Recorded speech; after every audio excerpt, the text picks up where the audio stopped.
अगर आपने एक बार गंगा स्नान किया है तो 100 यज्ञ के बराबर आपको फल मिलेगा।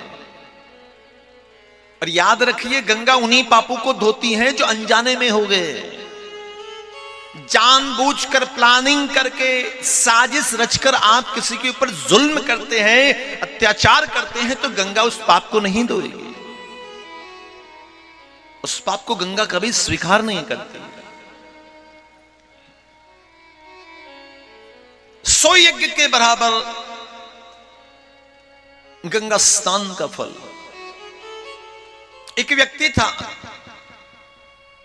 वो वेश्या के संग रहता था। उसको किसी ने कह दिया कि गंगा स्नान करने से 100 यज्ञ का फल मिलता है।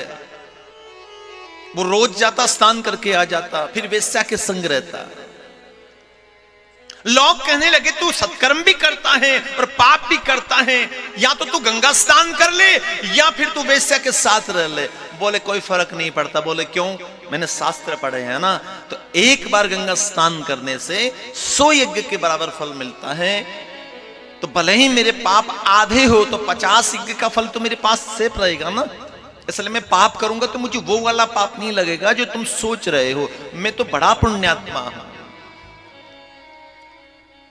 मैं बड़ा पुण्यात्मा हूं। उसकी आदत थी, गंगा स्नान करेगा, वेश्या के संग रहेगा।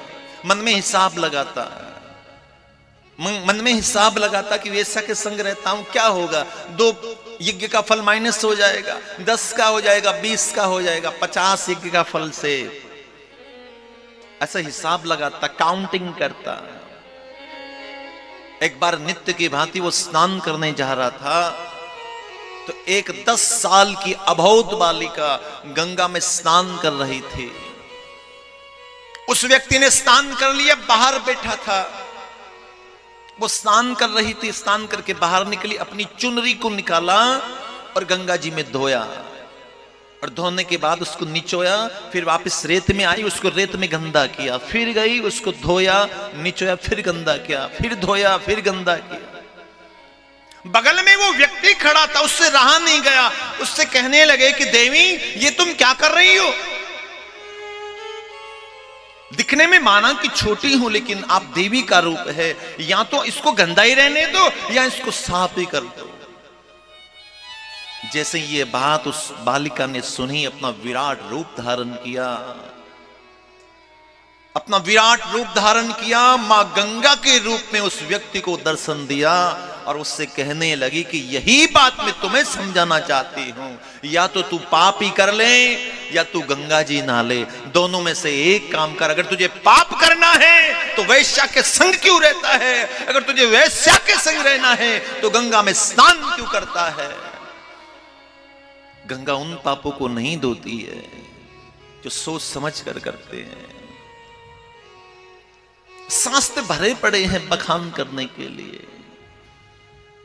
अनजाने में जो पाप हो जाते हैं, जिसको हमने सोचा नहीं, चाहा नहीं, अनभिज्ञतावश, अजानवश, और वो पाप हमारे से हो जाते हैं, तो गंगा स्वीकार करती है। इंद्र को देखिए, जानबूझकर ब्रजवासियों को बहाने का षड्यंत्र रचा।